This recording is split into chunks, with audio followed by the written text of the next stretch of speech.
Belief and science are totally different things. People are seeing something. The question is, why are they seeing it? Is it more of a cultural influence? Is it the need for a big hairy monster in our minds? We don't know, yet the phenomenon has persisted since prior to written record. The exact reason for this in various cultures is as yet largely unstudied and undetermined. I think we're dealing with a living creature, an unknown primate of some kind. We interviewed probably 1,000 people, and out of that, we obtained 125 very credible sighting reports.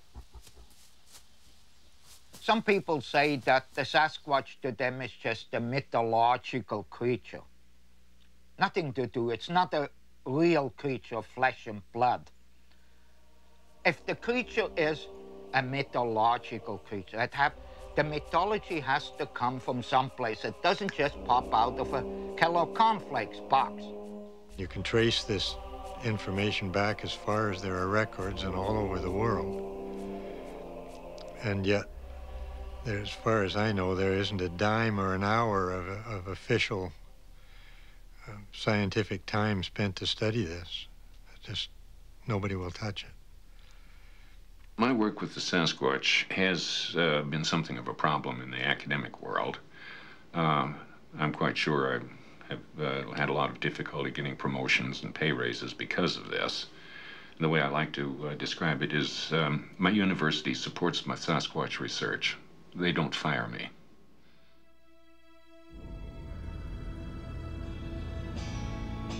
It was the spring of '89. My grandson and I had just come from skiing at Hemlock Valley, and we saw this creature come up over the side of the hill and came across the road. I believe we saw what we saw, and what other people think is up to them. Well, Bigfoot drives a Cadillac with a deer hunter on the hood. He wears a 10-gallon cowboy hat when he's driving out through the woods. He's got his Ray-Bans on and his hair slicked back like a 57 Chevy Benz. He's got a silver tooth in his big old mouth. You can see it whenever he grins. Bigfoot lives. Bigfoot lives. Bigfoot lives. And he might be here tonight. We thought it could have been a human being, but when it looked at us, we could see the muscles in its face and its eyes. It wasn't a big Sasquatch, it was just around 6 feet. Well, when he came across the road, he wasn't in a hurry. He took big steps, and he probably got across the road in probably about 6 or 8 steps. And then when he went up the side of the bank, he stopped for a few moments and looked at us, and then later when he turned to go up the mountainside, he was moving. So that's when we knew for sure it wasn't a human being, because he was moving right along. It turned half its body this way and looks directly down the road at me. And turned back, started across the highway in big strides. The basic question is, does this creature exist or doesn't it? If it doesn't exist, then none of these people have seen the real thing. But if it does exist, then it's just an animal that's out there. And the assumption is that the great majority that think they saw it did see it. The hair stood up on the back of my neck. Really, it could have been a dog howling. I kind of, woo, whoop, whoop, whoop, woo. Now a dog can't go whoop, whoop, whoop. The exact identity of the Sasquatch, of course, is not known. There are some things we can say for sure about it, and that is, mentally, it is not human or semi-human. It is about the level of the great apes for intelligence. Well, the dialogue went that the Sasquatch were from the planet called Hercules Mercury. I can't verify this because I don't know. I haven't been there. The Sasquatch really are a paraphysical, interdimensional nature people that are profoundly psychic that can telepath, go in and out of dimensions. This is not anything that's crazy. It's not anything that's fabricated. You see, because the Sasquatch, just very much like our native people, have achieved an autonomous system of living with nature. I've probably got names of more than 1,000 people who say they've seen it. I've got stories involving several thousand people because there often is more than one witness. Of course, there is a group that say, well, it's superhuman activity. It's from outer space or it's from another dimension or something like this, but I don't find anything attractive in explaining a mystery by bringing in another mystery. And to my amazement, a person, a Sasquatch, said this, just started to say, I am a Sasquatch man and I am here watching you. And I thought to myself, what? We know all about lapsaritis. You know, he had 235 or 500 by now Sasquatch encounters. In his mind. I'm not interested in Sasquatch in his goddamn mind. I'm interested in Sasquatch in the bush on the ground. How many Sasquatch he has in his mind? Look, I don't want to hear about it. I feel that they have been racially prejudiced against.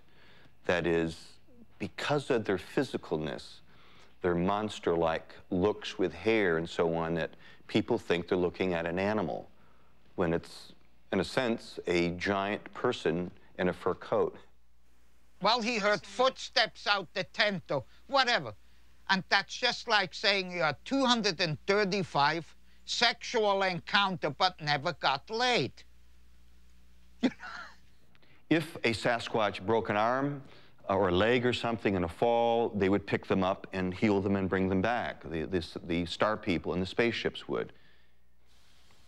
I think that some of the, shall we say, colorful people who've been attracted to the Bigfoot search have done a certain amount to discredit it by connecting the things with flying saucers and turning them into ghosts and hobgoblins and saying they can appear and disappear, and even saying that they may land in flying saucers and that kind of thing. I personally don't believe that at all.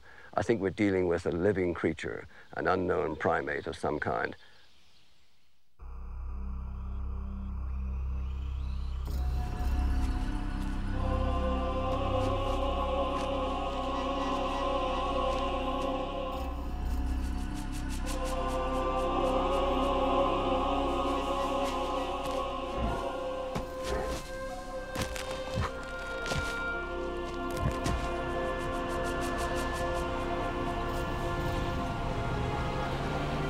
Every culture had giants, and they go by many names. Oma, or Sasquatch, or say Latex, or Sayatko. The Woodman of Alaska is the same thing. Bigfoot is indeed an archetypal myth. The difference between Bigfoot and other archetypal myths is that this is one that might actually walk in flesh and blood. The Bigfoot phenomenon in the Pacific Northwest, there's nothing like it anywhere. There's nothing like its reality. And with the evidence that there is, circumstantial though it is, it does come close to a reality. At least for me, it's one of the reasons I've stayed with it all these years.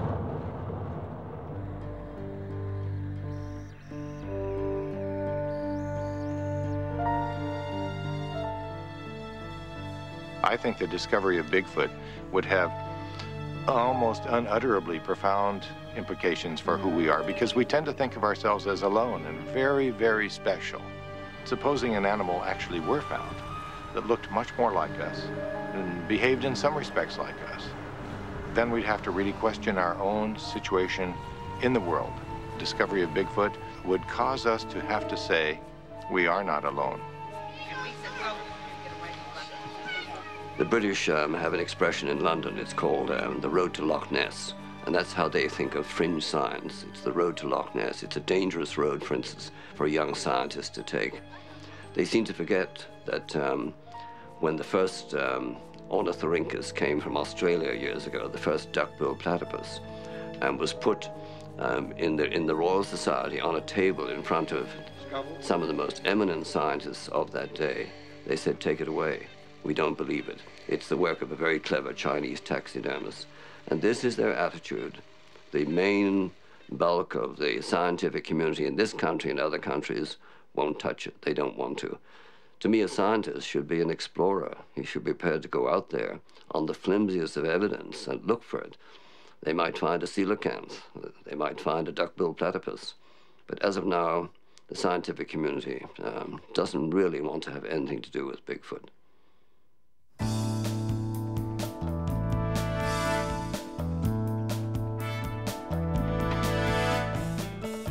Jim Hastings is fairly recently retired from the Oregon State Police. It was in August. It was about 1:30 in the morning, and he saw what he thought was a man standing on the side of the road. And the creature came up onto the shoulder of the road and looked directly down the road at my approaching vehicle. When you say it was on its hind legs, you mean it was walking upright? It was walking upright. Right, okay. Yeah. It was either dark brown or black in color from head to foot. It had a very thick neck and a head that fit down onto its shoulders. It crossed the road at a very fast speed. I guess you might say freaked me out at the time. And I realized I had seen something that I had never seen before and I couldn't really explain.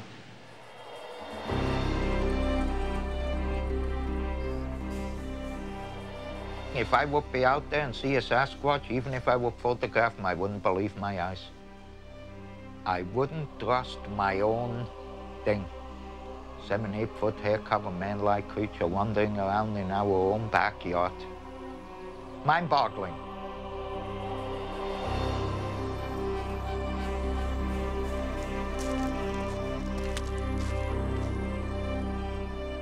I came to Canada from Switzerland in end of October of 1953.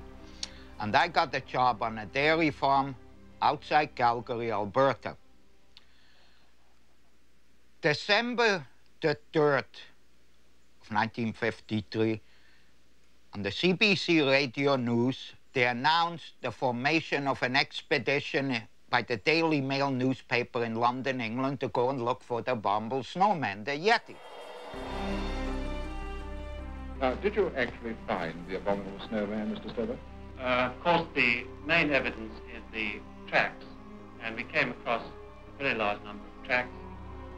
We were having supper, and I said to my boss there, the dairy farmer, I said, wouldn't this be something to go on a search like this? And he said, you don't have to go over there. They got something like it in British Columbia. And it was just like somebody turning a switch or whatever. I don't know why. I never heard of the Yeti. As far as I know, I certainly never heard of the Sasquatch.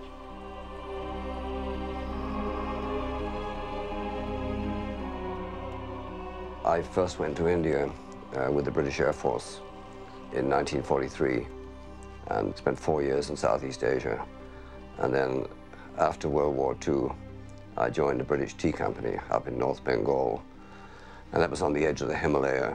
And I'd always had an interest in the abominable snowman. And suddenly there was an opportunity to get up into the mountains. So I started my small first expeditions, which was usually myself and a couple of Sherpas, nothing more than that. And I did 3 of those. And then on one of those, I met some men who knew the American Tom Slick, and I teamed up with him and eventually got into the big American expeditions of the 50s, 57, 58, and 59.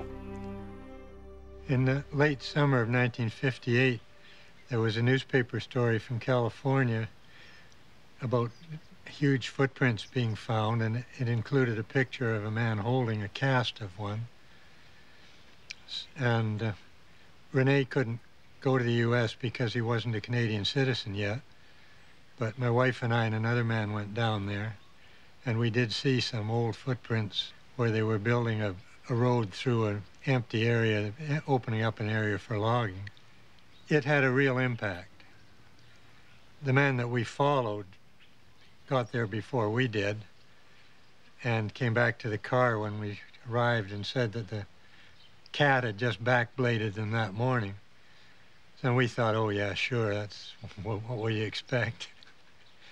But then he said, but just look around, you'll find some. And my wife opened the car door and there was a footprint right there. When I saw them, I realized how little I had really expected that I would ever see such a thing. It was a shock.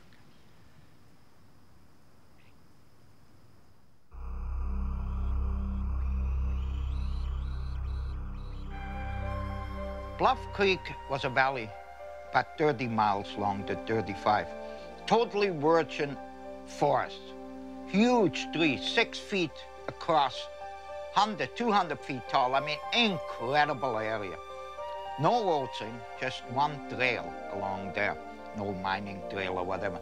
So as they pushed in the road there, they found these huge footprints. And the further in they went, the footprints kept on appearing. And that's where the name Bigfoot came from that area. We got into an arrangement with a millionaire from Texas named Tom Slick. And Slick put up the money for what he called the Pacific Northwest Expedition. We didn't think much of that title because wherever we went, there were other people just going about their daily business. Tom Slick, the financier, the Texas millionaire, had 3, 4 expeditions in the Himalayas previously, looking for the Yeti. We found footprints on 2 occasions, and then in a small temple, we found a mummified hand. And we sent a message back to our principal, a scientist who was the prosector of the London Zoo. He was Dr. Osmond Hill. And he said, you must try and get a piece of it if you can. And I managed to get one of the fingers by persuading the head lama of the monastery there to part with it. So we got into the monastery late at night, liberated the finger. And of course, one of the problems was getting it back to London. You can't send something like that through the mail. We got a letter from Tom Slick, and he said that if you can get down to Calcutta, at the Grand Hotel on such and such a date, there'll be a Mr. and Mrs. Stewart. And it turned out to be Jimmy Stewart and his wife. When they agreed to take it, they thought the safest place to put it would be in Gloria Stewart's lingerie case, believing that no customs agent, certainly no British customs agent, would ever look in her lingerie case. And the most awful thing happened. They got to London airport and the lingerie case had disappeared completely from their luggage. About 3 days later, a young British customs officer came and had the case and handed it over to them. And Gloria jokingly asked him, you didn't open the case? And he said, oh, certainly not, madam. We would never open a lady's lingerie case. And the finger was in that case. And that's how we got it back to Osmond Hill, who eventually examined it and said that it wasn't a human finger. That's all he could say. I don't know what happened to the finger. It might be still in some drawer in the British Museum, perhaps. Perhaps somebody should go there and look for it.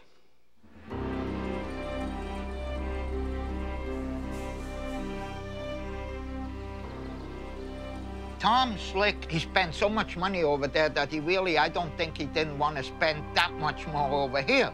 You know, he got kind of gun-shy. We were indeed financed by a millionaire, but you wouldn't know it. We were driving our own vehicles. The only power saw we had didn't work, so we had to cut deadfalls out of the road by hand.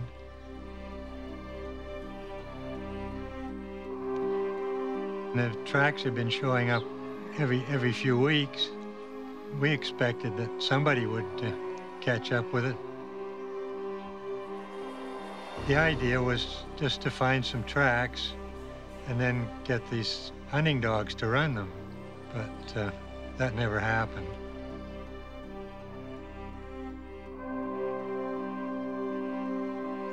People who are prepared to stand up against the entire continent and go looking for something that everybody else says doesn't exist or have a tendency to be pig-headed. And when you put several of them together and try to organize something, they all have their own ideas of what they should be doing.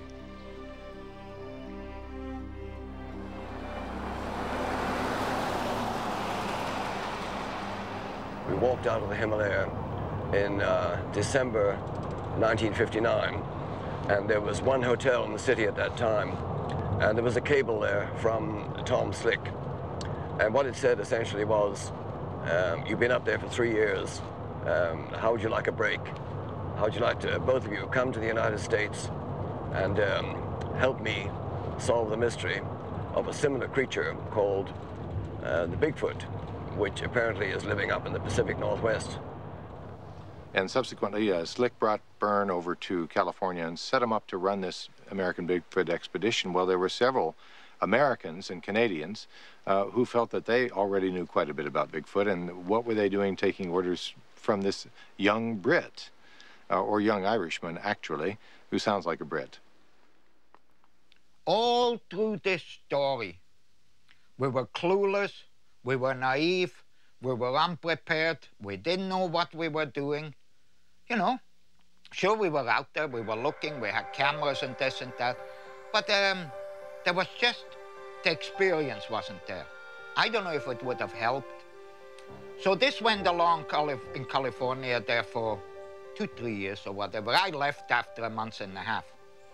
I came the end of November, I think. I was there all of December and part of January. And then my nerves couldn't take it anymore. I just decided, I'm going home. I did, you know, that was totally screw up. The two Canadians, John Green and Rene Dahinden, really couldn't stand having a Brit being brought in to run the show. So right from day one, there was some bad blood, as far as I can tell. Plus, the other real difference that seemed to strike them right away is that Peter Byrne was a good friend of Tom Slick's, and Peter Byrne really enjoyed, especially at that point in time, as a young man, drinking and carousing with Tom Slick and chasing women with Tom Slick. And they would hit the bars and they would chase women and they had a great time, and they'd gone all over the South Pacific together before 1960. And eventually we reached the point where he wanted to know more about me, so he asked me if I would go and see one of his girlfriends. And Tom was a great womanizer. He had 3 mistresses permanently on hold, if you like, and he knew women all over the world. He loved women. And this was one of his, well, not one of his mistresses, but one of his woman friends. So I went to see her, and I spent some time with her. And apparently she must have called Tom and said, this fellow's all right, because then he wrote to me and said, let's do the expedition. Let's get together and do it.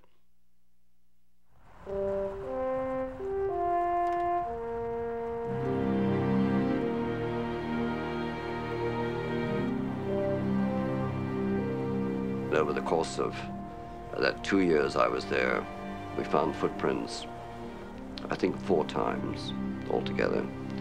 And then in recent years, I found one more set, making a total of 5 for the last 38 years.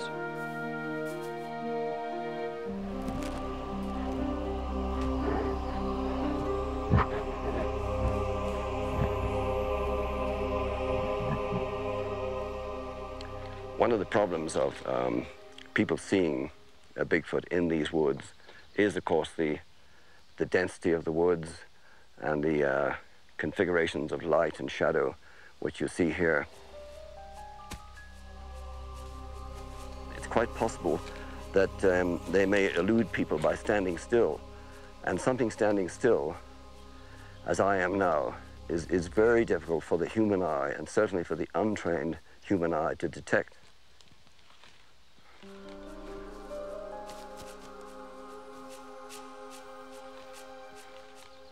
Again, if they were to make use of trees, they could literally disappear behind trees like this and look ahead, make sure no one was in the vicinity, and then move on.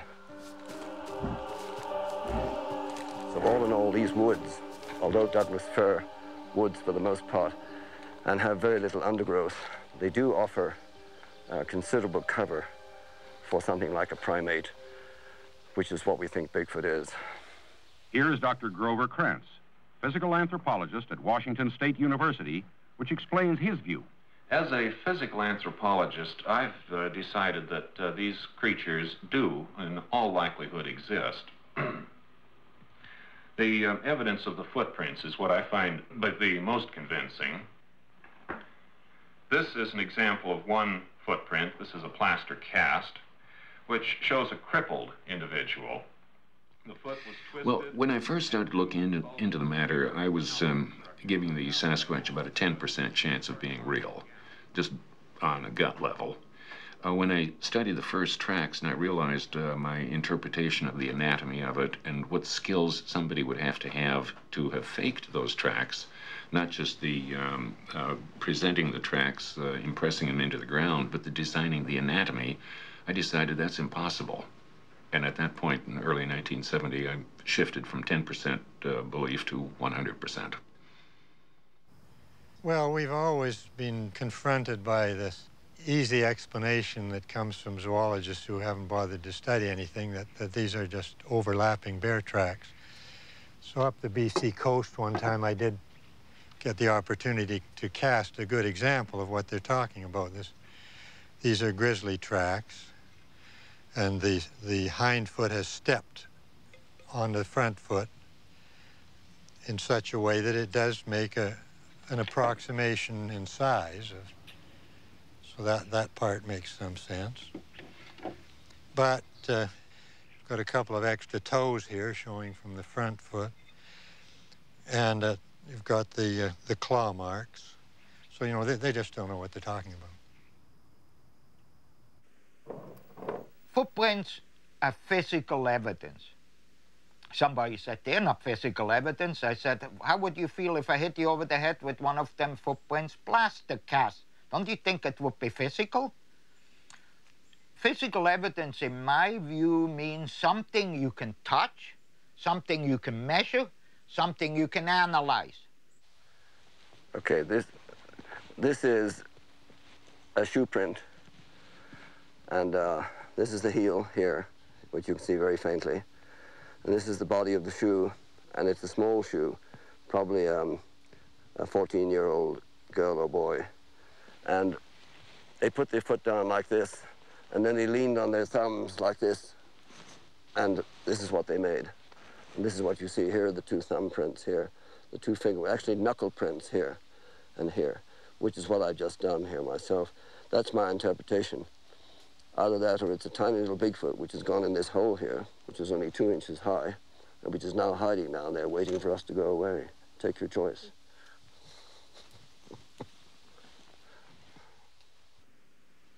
I think this one here, yeah.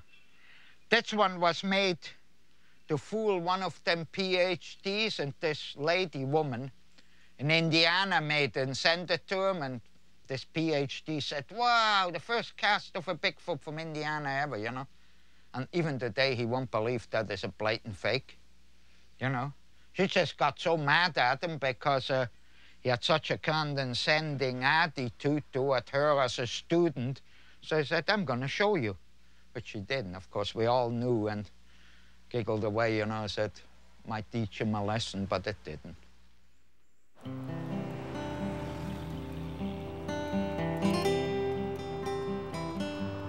Ape Canyon and Ape Cave get their name from an incident that happened in 1924, a real famous incident in Bigfoot lore, where Fred Beck and a group of miners were engaged in a battle with, he estimated, 8 to 10 large Sasquatch creatures. Originally, they had shot one of them, and one fell down into the canyon, which is why it was called Ape Canyon. And then later that day, they were being followed back from the mine with the Bigfoot behind them. And that night, they were throwing rocks, pounding on the doors, shaking the cabin. The cabin had no windows, so they were shooting their rifles through the walls, through the doors. And in the morning, there were rocks, boulders all over the place, and footprints that pretty much told the story. And this is documented in the Portland Oregonian of July 14th, 15th, 16th, and 17th of 1924. For Bigfooters, it is kind of like going to Mecca or going to Avebury or Glastonbury tour in England or something like that. It's really one of the places that is just sort of famous throughout the whole thing.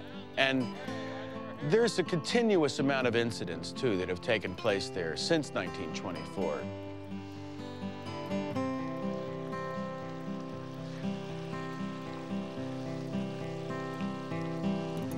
the bone hunt is the first ever of its kind, I believe. Nobody's actually gone out looking for bones before.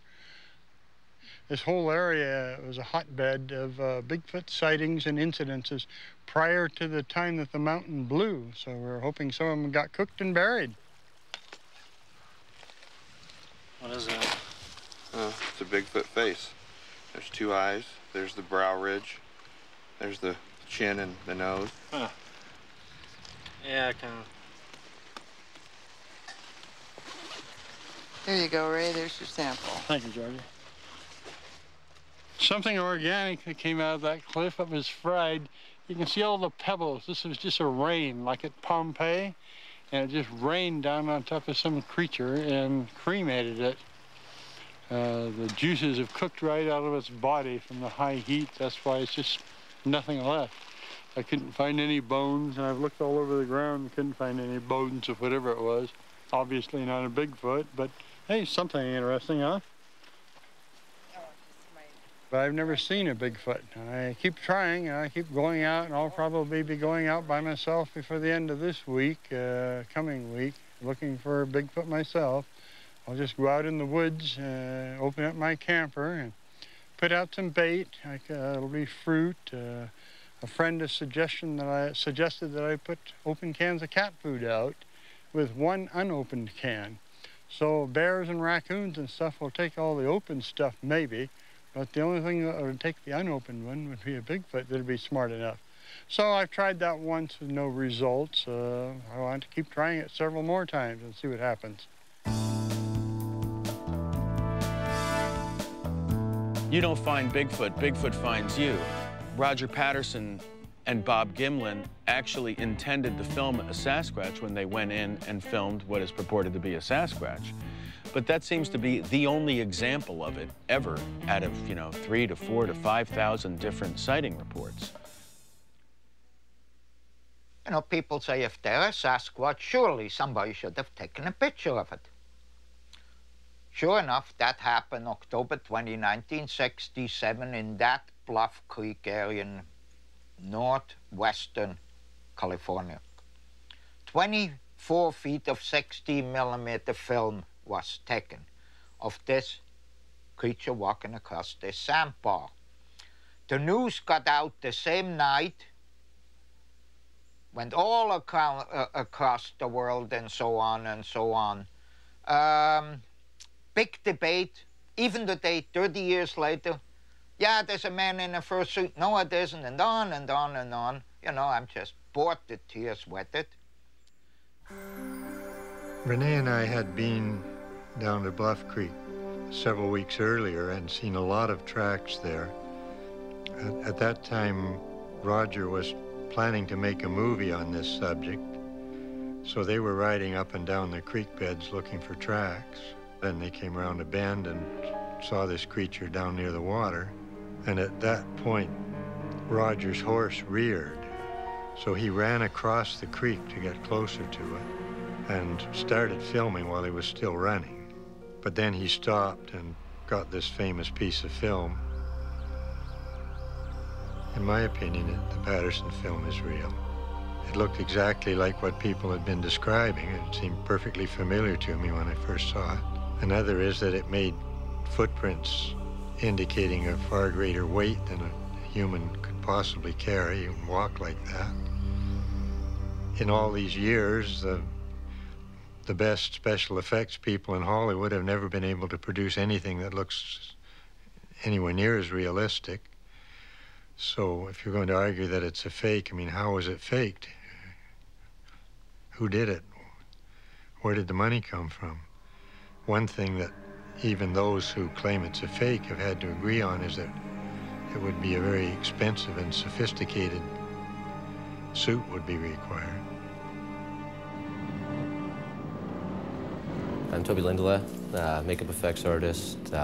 We make everything from prosthetics to puppets and creature suits. Probably most known for our work on the X-Files. We just completed an episode of The Outer Limits.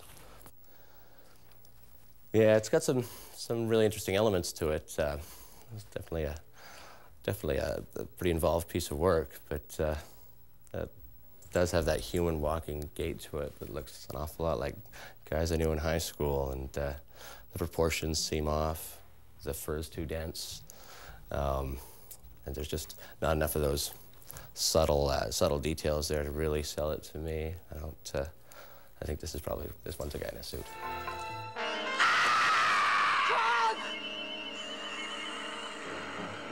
If somebody really wanted to pull this off, they would have incorporated a little bit more of the actual skin and characteristics of the wearer, rather than a full sort of slip-on, pull it on, pull it off, sort of Halloween approach. And I became convinced, among other things, that, that Patterson in particular was not capable of creating a hoax that would be so sophisticated, because it's an incredibly sophisticated piece of film. You have a creature in there which moves as a natural creature. You see the muscle movement in the arm, things like this, things which are extremely difficult, almost impossible to reproduce in a suit, and to reproduce electronically in those days, because there was nothing like that, nothing like the things we can do nowadays, the things that Steven Spielberg can do. I've heard of Janusz Prohaska and John Chambers being the ape experts in film at the time, but I think they probably would have done a better job than this if they'd really wanted to do it right. Mr. Prohaska, you mentioned that the creature did not move, as if it were a costume. Do you think it would be possible to create such a costume? That would be a difficult... I don't think so. Because that costume, if it would be a costume, that would have taken such a long time to put the hair. You should put the hair by glue on. That would take about 10 hours, the whole makeup job. And it looked to me very, very real. I'm doing this since 1939, and if that was a costume, that was the best I have ever seen. In order to demonstrate what's on the Bluff Creek film, you have to do it in slow motion, because I never was able to do it in proper thing. So you put your foot down, and as the weight comes on, you bend your knees, you see, like this. The body is leaning forward because that tremendous muscle masses and weight. And on top of that, you swing your arms in a different way. And the whole, when you have certain things, you also put your feet down a certain other ways. We contract a forensic examiner to review the objective data from the film, and in which he was unable to disprove the film. We are unable to say that it is a man in a fur suit, but at the same time, all tests that were applied to try to locate zippers or inconsistencies between the subject in the film and a man failed, so that we can't say it's a man in a suit. The value of the film is that it shows what would be our closest living animal relative, and it would substantially change the way most folks view the world, I believe, if we were to discover it. I think that if it were proved that the Patterson film is a hoax, if someone were to successfully do that, it would cause a great deal of consternation, if you like, in the Bigfoot community generally. It wouldn't bother me all that much. I have interviewed probably 1,000 people over the years, out of which I have 125 people who've had what I believe are credible sightings. And these are mature, sane, and sensible people who saw something in remote areas, something that, in my opinion, was not a man in a fursuit, something extraordinary, in other words, one of these creatures. And I look at that as the basis of my own belief and interest. I also look at the history, and there is a history in literature going back 200 years. I also look at the footprints that I personally have seen and studied. So we have three things against the one thing of the Patterson film. I think the film is real. I personally don't think anyone can prove that it's a fake. Well, Jim, you said there was a smell, and like many people, you have trouble describing the smell. I know it's hard to describe, but you did say it was like nothing you ever smelled before. Is that correct? Right, that's correct. I smelled bear on several different occasions, and it didn't smell like a bear to me. Bear have real musky smells and dirty smells. They eat carrion and so forth. This creature didn't have that type of odor. It was kind of a human BO type odor. Mm-hmm. Okay.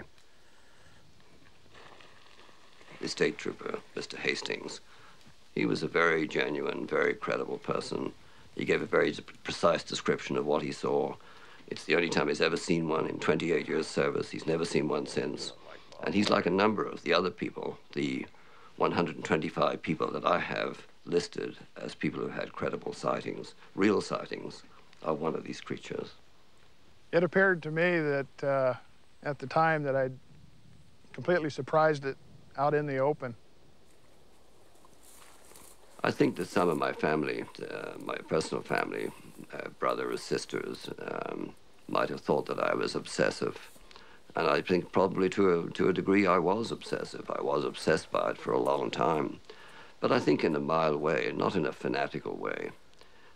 I hope to make a find, and I hope that some of the people I worked with make a find. We never did. I've never seen one to this day. So there probably was something of an obsession there, if you like. I'm sure there are people who say even now, what on earth is that fellow doing, searching all these years for something that maybe doesn't exist? But the fact is that I think the things do exist, and I still do. And that's what's important to me.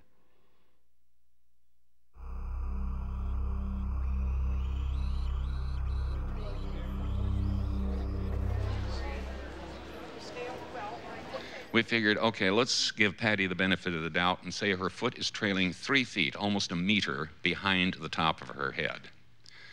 Okay, so a line from the head down there back to the foot, we'll call it 3 feet. You are so full of screwballs ideas. Anybody who would take these frames from the film to make height measurements is totally out of his skull. Is this a fake film? Nothing is in the plane. In order to make height measurements, everything has to be straight like this, not one of them here or over here. Look, he's trying to figure out, just from that film, the height of that one. Doesn't mean he's saying that they're all 6 feet tall. I mean, I've studied reflexology and I've done the measurement. Ladies and gentlemen, this is not going to degenerate into an argument. A question was asked by Rene Dahinden. As I got to know the 4 horsemen of Sasquatchery, which are Grover Krantz, Rene Dahinden, Peter Byrne, and John Green, really, those are the figures that one has to contend with if one comes into this field. They're the old men of the field that have done everything and been everywhere. I've tried to figure out why they despised each other.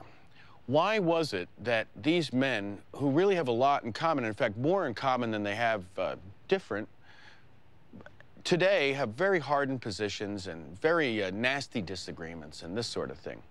I know most of these people's thought process. John Green goes around, tells the world it's an ape, which then implies it's an animal, which then you can go and shoot. He pushed this because Peter Byrne pushed the idea that the Sasquatch was human. Of course, if Byrne says the Sasquatch is human, then Green would say it's not. There are, of course, people who think this must be some kind of a human. As far as I can see, it's either that to them emotionally it has to be, or particularly in one case, that's the line that the guy pitches to raise money. So. I've been able to find money to put together full-time professional projects of investigation into the Bigfoot mystery. No one else has been able to do this, it seems. I've done it 3 times, to the extent of possibly $3 million I have spent of other people's money. We sought television publicity, newspaper publicity, and an 800 number, which is 1-800-BIGFOOT. So I did a certain amount of promotion, certainly, if that's what promotion is. Only last year, John Green said to me that Peter Byrne went out to the clubs all the time. as if this happened yesterday. Peter Byrne is 74 years old now, and so this happened a long time ago. But it was that kind of stuff that made me think that my perception of what created the bad blood between these guys started in the Tom Slick expedition of 1960. John Green, the great John Green, foremost outdoorian Sasquatch, meathead Professor Krantz. What would you have thought the first thing you do if somebody makes a Sasquatch movie? You would have said, what kind of camera did he use? Right? Do you know these people didn't know what kind of camera Patterson used in 1993? Rene and I parted company basically because I started sharing information. Rene resented that because, you know, he and I had been involved together in getting that information.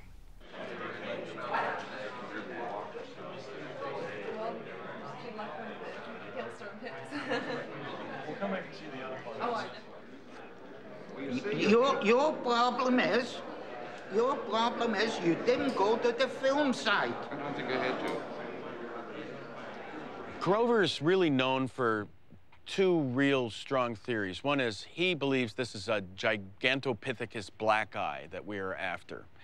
And this is one of the great schisms in the whole field, is Grover and John Green think that this being is ape-like. It's a gorilla. It's just a dumb animal. Rene and Peter tend to portray it as human-like, as do the Native Americans. It's man-like. This leads to the second problem, which is if it's ape-like, then it's probably okay to kill one. And so Grover's really on that side of the fence.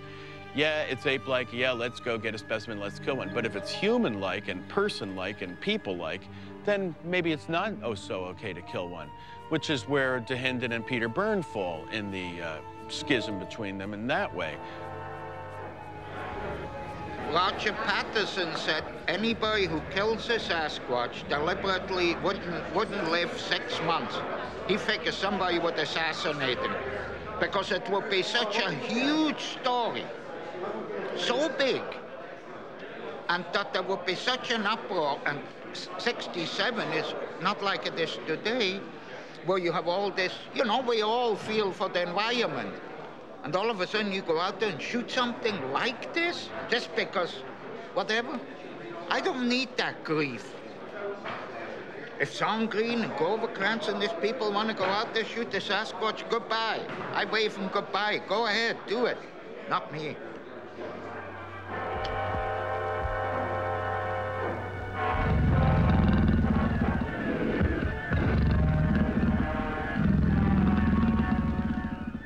If we're going to prove that the animals are real, that it's a real species, there's only one way that can be done to satisfy government and scientific skeptics, and they are the ones in power, and that is to produce a body or a substantial piece of a body. You need the physical evidence. The only way that we're likely to get that substantial piece is by a hunter shooting one.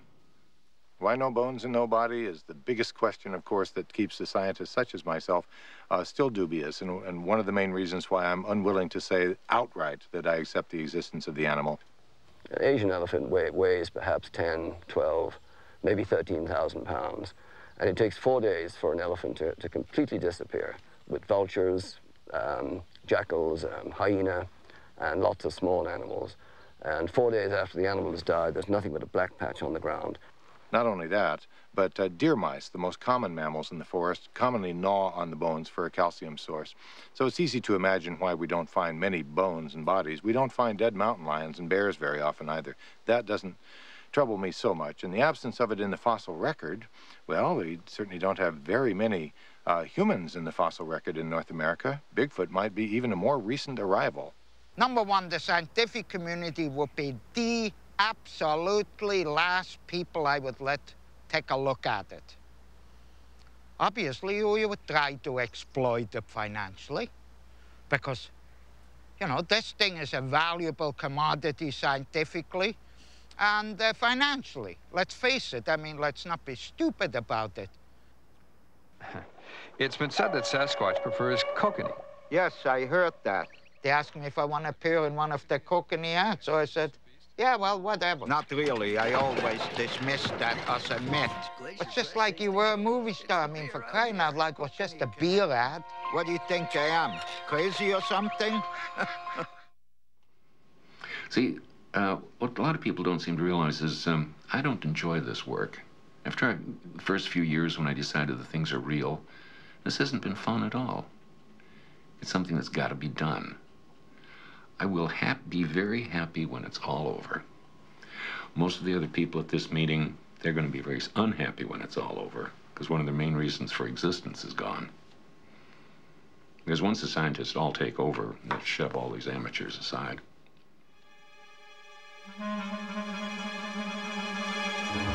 I think Grover has really endured a lot of criticism from his academic colleagues and has provided in his books some pretty convincing evidence that these creatures are real, and yet his colleagues just dismiss it outright.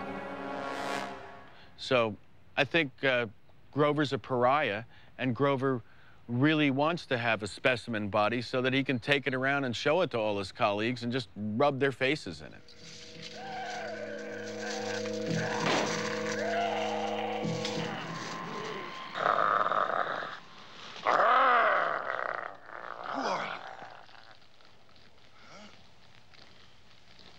Where did you come from? I waited for you for 25 years. That's your superstition! 25 years! And it's all mine! I'll be doggone. You ever see anything like that before? He's gone crazy. Sure has.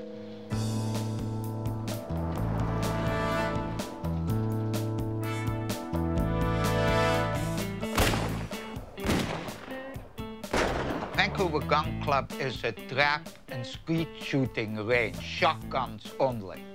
So as you shoot at these clay targets, they fall out in the field. All this lead shot accumulates out there. And back in the 70s, they shot as much as 1 million shots here, which came to about 35 tons of lead pellets.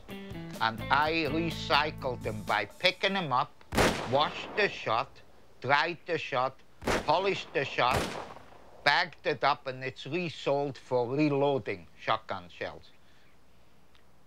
Lately, it's spread around because they don't shoot so much anymore. But that's good stuff here. I could take 1,000 pounds out a day here. You know, you just peel off that much, you see, no more. And you see underneath this peat, you see? You know, you just go along with the flat shovel, sharp shovel, sip, sip, sip. 5 hours and you have 1,000 pounds, roughly. Let's just say I was able to eat chuck steaks and smoke cheap cigars. You know?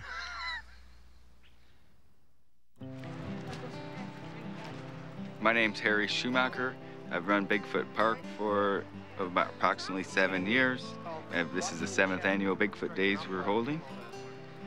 Back in 1969 or so, there was a sighting, so-called sighting here in the county, and quite a few people saw Bigfoot, so the county commissioners here decided that they were going to make a protected area out of Skandia County, make it a preserve for Bigfoot, meaning it was against the law to shoot Bigfoot and it was a criminal act. And they did that on the information that there was a Bigfoot, which there's no proof for, so it's kind of ironic that they're protecting Bigfoot.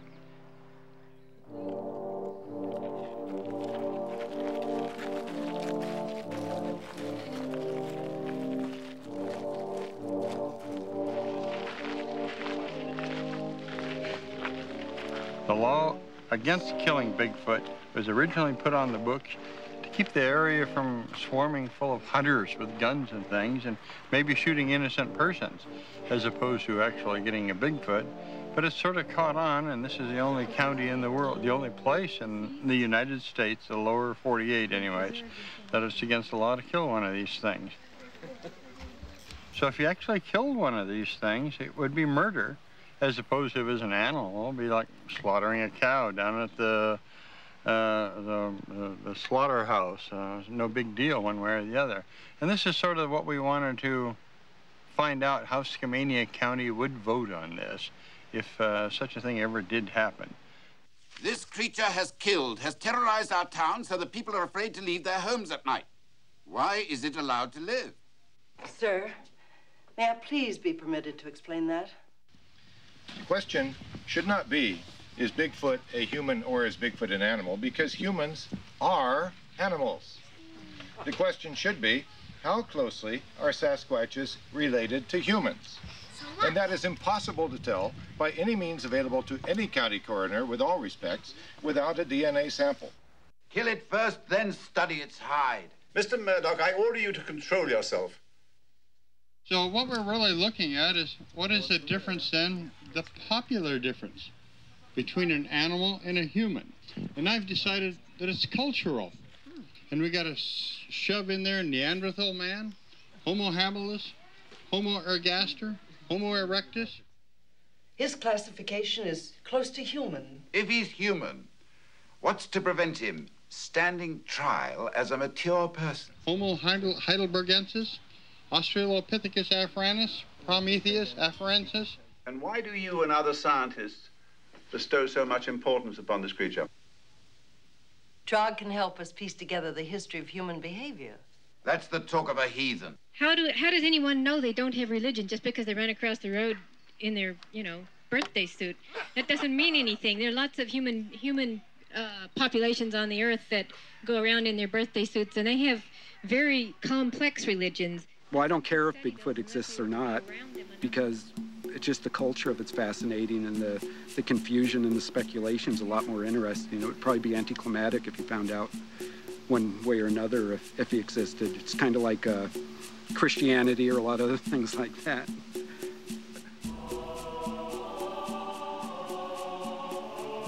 A friend of mine with a rival church has said that more people have seen Bigfoot than Jesus, which is a good point. But and people believe in both, and who's to say who's crazy and who's not? Whether Bigfoot's ape or human, I don't know, I think it's immaterial. I like to keep the sense of mystery. I'm not sure I want to know. We had a little dog who used to nip people when they'd come around. And so we took and gave the little brown dog to my son and his wife. And her kids come around and they let the door open and let the dogs out. Her dog and my dog. And something happened to both of them. We never did find them. We looked all over the country for them and all. And Data says, well, Bigfoot must have got them then. Because down in that area is where the Bigfoot comes in now. It was probably the thought of having a beast out walking around the woods that just inspired me. It was just the thought of one of our everyday cousins that's hairy as can be walking through the woods. That just really inspired me to know that there's something walking out there that could be that mythical and stuff. In tracking, Matt, you look for anything that's out of the ordinary in vegetation. Matt is a young man. He's 15 years of age, and he's from Southern Oregon. And he called me about 6 years ago, and we talked on the phone. He told me about his interest in Bigfoot, and he asked me if I would send him some literature, which I did.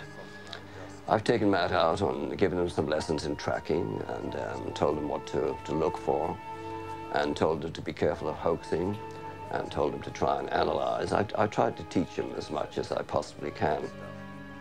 A good idea, of course, is to put some wire into it when it's setting up, though. I suppose you could call it passing on a torch to people who are younger and who have this growing enthusiasm. I see no harm in that. In all these years, I've never seen one, and I don't know if I'm going to see one within my lifetime. So why not let others have a try? And I think Matt's a good example of those others who are coming up and starting into the great search for Bigfoot. Peter and me have had a really good relationship. We've really enjoyed working together and stuff, and every summer I come up here and we do camping and stuff and just kind of look through the woods for Bigfoot. It's a mystery that needs to be solved, and so that's why I'm going to keep up with the Bigfoot. So this is a good area here, all around here. This is the edge of the Cascades, and Cascades, as you know, run north to south. So what we think is maybe they may come through here from time to time, passing through here. What is your theory in the fall on the Bigfoot migrating? Well, we don't know for sure. We have a problem with the winter because in the winter, when the snow comes, we don't know what they do, where they go. You ready for this? Yeah. Yeah. Okay. That's kind of why I came up with the cave theory, you know. Yeah. You don't really see a lot of Bigfoots during the winter, and so we figure they may go underground, known as the Hollow Earth, which, to put the record straight, I don't think the Hollow Earth is like a hollow Earth exactly. It's just a network of subterranean tunnels and stuff that kind of crisscross each other under the Earth's surface, you know, below the crust. And my theory is that just Bigfoot probably just lives down there, basically. Well, a lot of people think Bigfoot lives in caves, but I haven't been able to prove it at all. I've certainly tried and looked for a lot of evidence and looked in a lot of caves. The best we can find is that Bigfoot probably uses them as shelters, possibly overnight or during the heat of the day, but he doesn't go very far into them. I don't think he likes this any better than we do. You know, it's dark, gloomy, cold, damp. Every now and then, even now, I see water dripping around me. But they do like to get out of the rain occasionally. They'll go into the mouths of these things. I'll go on down into that little ravine gully there.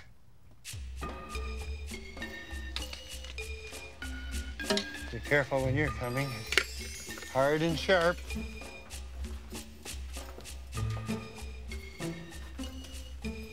There's a human need to experience the strange, the beyond. We make tangible fantasies. When I first started playing with latex and mixing up fake blood, you know, it's really easy to fool people if you hit them from the right angle. It always gives me a rush to see people convinced with the work that we build and to see the commotion that it can sometimes cause. I'd love to set something up myself and release it in a realistic setting and, you know, and see people embrace it as something completely real. I'm convinced that the explanation that there is such an animal is far simpler than trying to explain it as human activity. Therefore, it's my opinion that there is an animal. And as to why I stay with it, it's added interest, no question. It's made me far more famous than I would have been otherwise. After all these years, my conclusions are that there is a small group of these creatures. I don't know what they are. We speculate all the time. But I think they must be primates. The fact that they're upright walking primates and the fact that people report a very human face suggests to me that they're a hominid form, some kind of very, very primitive man. I think one is going to be found. But as for me, after 38 years, I'm beginning to phase out of the search because I have other interests, but mainly because a find is not certain. We may make a find tomorrow while I'm still involved with it through this year. It might be another 5 years or 10 years. And at my age, I'm not quite sure if I have another 10 years. If there is a Bigfoot out there, people have spent a lot of time and money tracking him and stuff, and at this point, if we just give up now, it'd be worth nothing. I mean, we've come up with a few fuzzy photos and stuff and a few credible sightings and stuff, but if we keep going, we might get a little bit closer, you know. Step by step, eventually we'll get there. We may find something someday along the road, and I'm just gonna keep it up because basically the thrill of a mystery. You know, in the last I would say 10, 15 years, we're just sitting here spinning our wheel. All the newcomers are reinventing the wheel, doing the same thing over. Nobody asks questions. Nobody asks advice, you know? And their comment is, especially about me, you can't deal with Dahinden because he doesn't cooperate. What they really mean is they want to come and say, give me everything you found over the last 40 years. Let's cooperate. You know, they have nothing. And so, you know.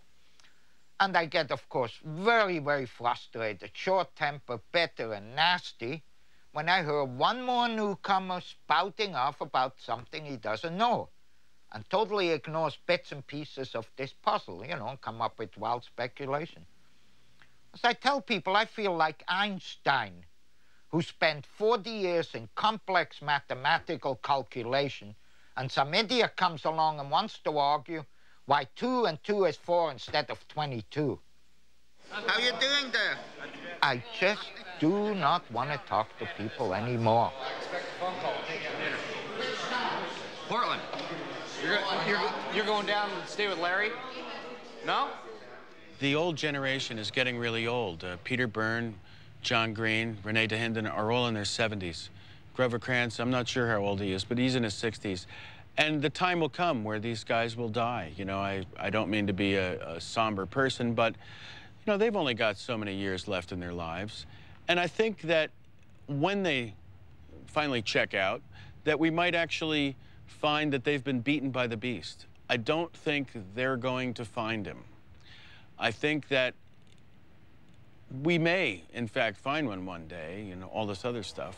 But I think by and large, we're really outclassed by these guys, these other hominids, our hominid relatives, or at least I think they're hominids. And I think it'll be many years before we have a type specimen or proof of a Bigfoot being a real being. I think they are real, but I think to have proof that is rigorous and acceptable at a scientific level of acceptability and rigor will take, I will estimate, 20 to 25 years from now, at least. If a forest is a place where we can conceive the presence of mystery and wildness in our hearts and in our minds, then that's a forest that still has complexity. And so in a way you could say that whether or not Bigfoot actually walks in flesh or blood, if you can look at a forest and say, there might be hairy giants in there, and it's not beyond the ken or the imagination of a sensible person to say that that's a possibility, then that's a forest that is a complex forest. It has some big trees, it has some function that a truly wild place would have. But on the other hand, if the landscape becomes so tamed outright, that we look into the woods and we say, oh no, there could never be a giant there, then we've lost something absolutely profound. Whether or not Bigfoot ever walked or not, we will have lost not only Bigfoot, we will have lost our sense of the possibility of Bigfoot, which is at least as precious to us as I think the animal itself. Well, he's a man of the world, he gets all the girls, and the guys all wish they were him. 'Cause he's an uptown, Motown man about town, he's always in the swim. Well, he's a party kind of dude, and he really gets down like it's always New Year's Eve. Well, you can see him out any Saturday night, Mrs. Bigfoot on his sleeve. Bigfoot lives, Bigfoot lives. I'm not interested where it comes from, and I'm not interested what it is, because I'm still wondering if it is. I'm still wondering if it exists. So let's find the damn thing first before we start asking questions way out there. Just, I don't care, because I am still wondering if it exists. And he might be here tonight. Bigfoot lives, Bigfoot lives, Bigfoot lives. I think he's here tonight. One more now. Gonna turn off the lights, and that's it. Turn off the power. Here we are. End of show.